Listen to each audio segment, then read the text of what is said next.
Okay. Good evening, folks. This is Greg Judy at Green Pastures Farm. Today's topic is a scrumptious piece of meat that Jan cooked up for us.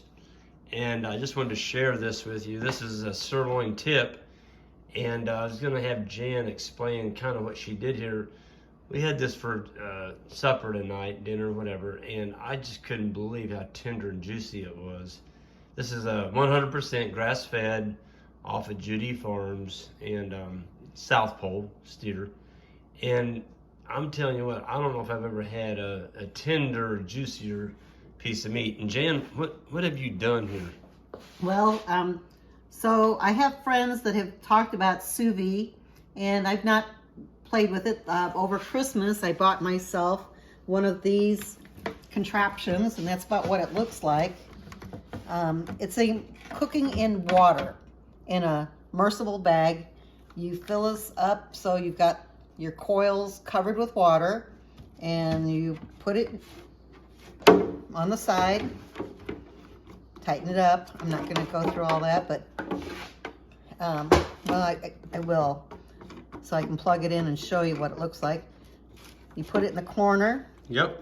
And then here, they my friends highly recommended it, that you get one of these racks. These are adjustable, and you put your meat that's in a vacuum packed bag in here, or your vegetables. I haven't tried any vegetables. You put it in here. Yep. The first time I used it, I used cold water, which was a mistake. Put warm water in it. I'm gonna go ahead and plug this in. So it comes up. Is that the temperature? That's what the temperature is now without the water. Yep. So then you can come here and you can raise and lower it. Last I had was at 110 for hold. You can come over here and do your whoops. So there you got 110.5, or you did have. Yeah. And then you can set your minutes. Oh, okay. Gotcha. And then that was the thing to start, and it was red because I had no water on it. Right. So then you make certain you fill this so this is covered with water. Mm-hmm. And again, my friends recommend it. I don't have to relearn this. Get something with a lid. Okay, so the lid comes with the sous vide? No, I had to buy this separate off of some website. Okay, but it covers that. It covers it, and what's the purpose of the lid? to kind of keep the steam in there, and if it gets too hot, you don't splash any water out. Okay. So it's kind of a safety thing. But anyway, so then you hit that arrow button after you decide. So this company, all right, I'm going to push a company, and I Googled the internet and got a pretty good deal. Is this brand? How do you pronounce that? I don't know, but this is a sous vide. How do you spell that, Greg? Oh, gosh. S-U something other. S-O-U something. Yeah, but it's got it's a very nothing, and it's got the multiple languages, so you could learn different languages if you wanted. But anyway, they have a really good app for this device. Okay. So you can plug it in there. You can type in beef sirloin, because this is only the second time I've played with this. Mm-hmm. And it gave me this nice little recipe, which was to put salt and pepper on this. We're going to go back to the meat. I'm telling you what, I'm getting hungry again. Nope. This is for tomorrow night. Hey. No more. So I put salt and pepper on it, but because I had these other delightful things. Ooh, ramps and wines. Truffle salt. Truffle salt. Yes. And then my sister-in-law, Lynette, gave me this. What is that? It's a black garlic powder seasoning. Now, where in the world did she come up with It's that? there in Virginia. Nelson Company in Natural Produce. Oh, Nelson Company, Virginia. Okay. Yep. So I'm pushing products. Yep. But I had forgotten I had this, and I've never heard of black garlic. I hadn't either. But when she used it, I used it out at her place and loved it.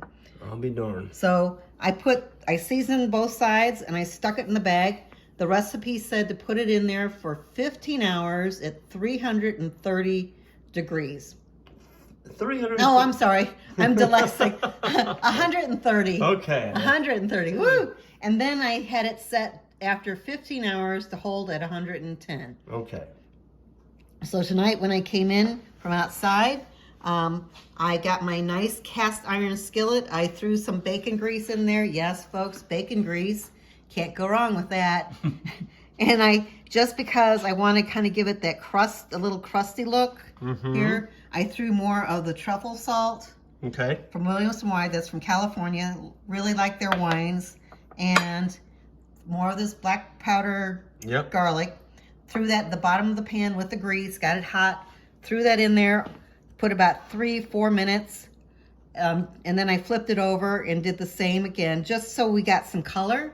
Because when it comes out of the bag, it's got that blah, brown look. So we want it to look like you want to eat it. Right, right. And then we got this nice little crust. Yeah. So that crust, Jan, I'm telling you what. Yeah. The first piece I ate, I'm like, what is that?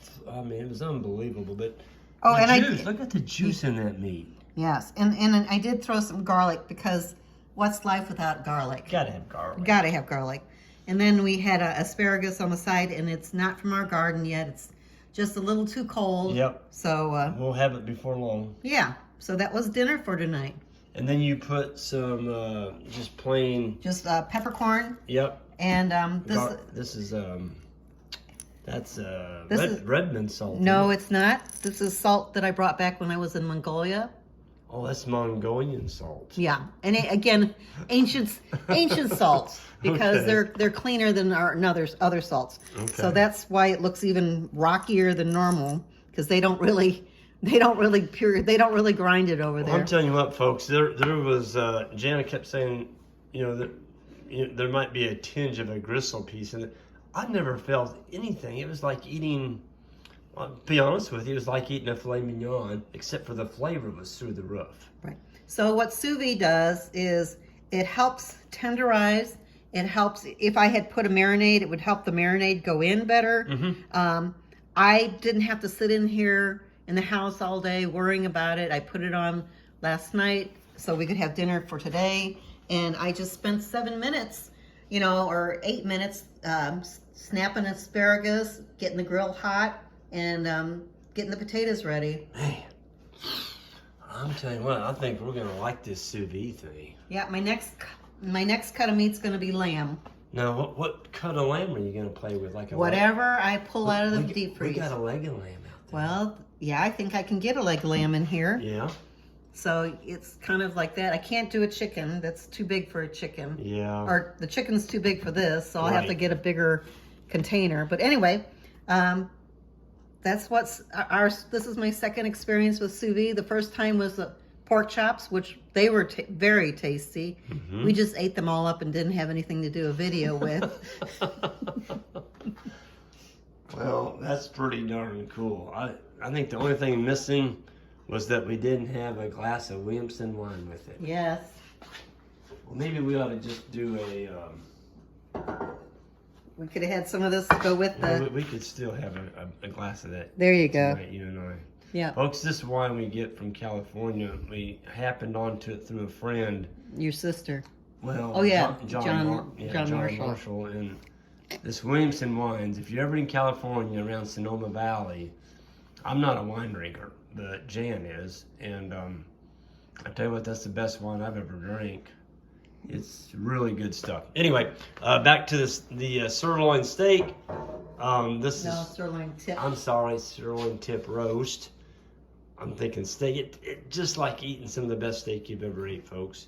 But the juice in it and the color, it kept the color of the meat. It's just unbelievable. And usually I overcook this.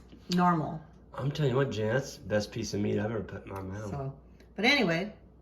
Good job. Thank you. Good job. Folks, I'm going to end up there. I just wanted to share this with you tonight. And if you're interested, check out this right here. Do they have a website? Oh, Greg, I'm sorry. There it is, right there. Yep, right there on the back. And we're not getting anything. We're not a dealer of it. We're not. a wrap or anything. I'm just showing you all what works. So. But a lot of the reviews I read on this that said it was user-friendly, it was easy to use, and it's got to be easy if I'm going to use it. So otherwise, I'm not doing it. Kind of like the 5-ingredient cooking. If it's like more than that, I have to think twice about doing it. Yep. All right, Jan. Thank you for sharing your expert cooking technique with us tonight. Everyone, on the way out, hit that subscribe button, and everyone have a good one. We'll see you down the road.